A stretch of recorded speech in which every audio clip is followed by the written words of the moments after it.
Have you ever wondered how we find the real, meaningful patterns inside a giant, messy pile of data? Well, the answer comes from this really powerful idea from geometry that's kind of hidden in plain sight. It's called orthogonality, and we're going to break down what that really means. We all know what this is, right? It's just two lines meeting at a perfect 90-degree angle. It's clean, it's simple, we learned about this way back in school. But believe it or not, this basic idea gets way, way bigger when we take it off the page and into the world of data.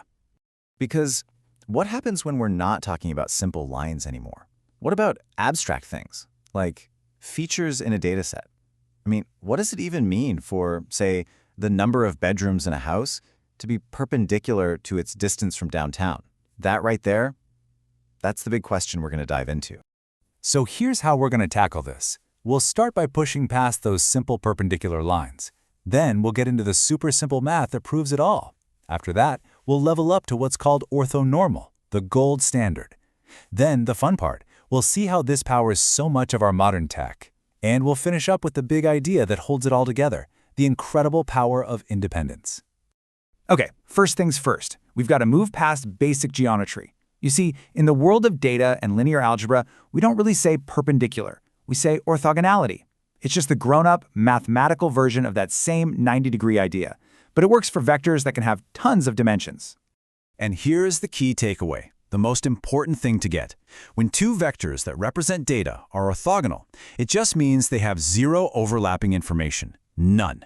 They are perfectly mathematically independent. Knowing something about one tells you absolutely nothing new about the other. They are just completely unrelated. All right, that sounds great as a concept. But how do we know for sure? How can we prove that two chunks of data are truly unrelated? Well, luckily, there is this beautifully simple test that cuts through all the noise. And this is it. It all comes down to something called the dot product. If you take two vectors and their dot product is 0, they are orthogonal. End of story. It is the absolute definitive mathematical test for that perfect 90-degree relationship, for that perfect non-overlap. And you know, the math behind it is actually super easy. Let's just walk through an example. So we've got vector x, which is 2, 3, and vector y, which is negative 3, 2. First, we multiply the matching pieces. So 2 times negative 3, that gives us negative 6. And 3 times 2, that gives us a positive 6. Now all we do is add those two results together. And what do we get? 0. Boom. Because that dot product is 0, we have mathematical proof these two vectors are perfectly orthogonal. They carry completely independent information. Now, a real quick but important point.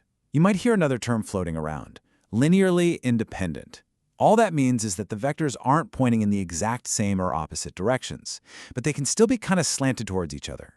Orthogonality is way stricter. It means there is absolutely zero shadow of one vector on the other.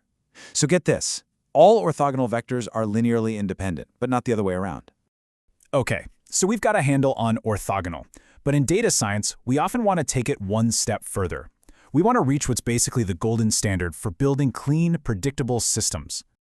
So for a set of vectors to be orthonormal, it has to meet two simple conditions. First, every single vector in the set has to be orthogonal to every other vector. Dot products are all 0. Check. But second, every single vector also has to be scaled so its length is exactly 1. We call that normalization. When you do both, you create this perfect coordinate system where all your directions are independent and all your measurements are based on the same standard unit. And this is exactly why it's so powerful. When you build a matrix using these orthonormal columns, you get something special called an orthogonal matrix. And these things are incredible. They can transform your data without distorting it at all. All they do are pure rotations or reflections. They will never stretch or squash or shear your information.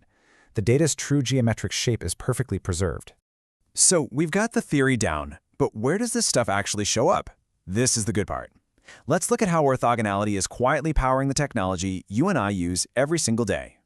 First up is a true cornerstone of machine learning, principal component analysis, or just PCA.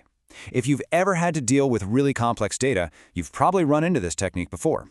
What PCA does is honestly like magic, and it's all built on orthogonality. It takes a messy, tangled-up data set, and it finds a brand new set of orthogonal axes. These are the principal components, and these new axes are guaranteed to be uncorrelated.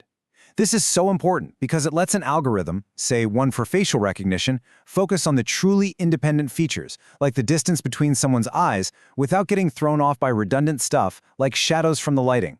It just strips away all the noise to find the pure signal underneath. But it doesn't stop there. Another huge area that completely depends on this is signal and image processing. I mean, think about every digital photo you take, every JPEG file, every song you stream online. You see, techniques like the Fourier transform use a set of orthogonal building blocks, like sine and cosine waves.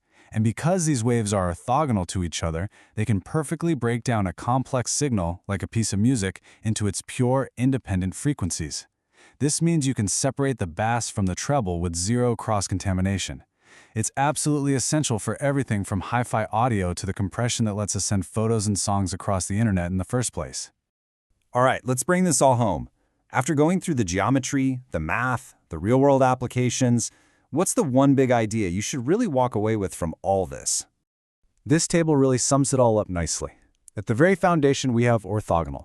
The condition is that the dot product is 0, and the benefit is you get to remove all that redundancy and correlation. Level up to orthonormal by making the vector's unit length, and now you've got an ideal coordinate system that makes the math way easier. And finally, a matrix built from these is an orthogonal matrix. That little equation there, Q transpose Q equals I, that's the mathematical proof that your transformation preserves all the distances and angles. What's the common thread? It's all about separation, clarity, and independence. And really, this is what it's all about. Orthogonality is simply the language of independence. It's the fundamental tool that we use in math and data science to take some complex, messy system and just break it down into its purest, most fundamental, non-overlapping parts. And that kind of leaves us with a final thought to chew on. We live in a world where data is only getting bigger, messier, and more tangled up. The search for clarity is more critical than ever. So the real question is, where else will we need this elegant power of perfect non-overlap to help us make sense of it all?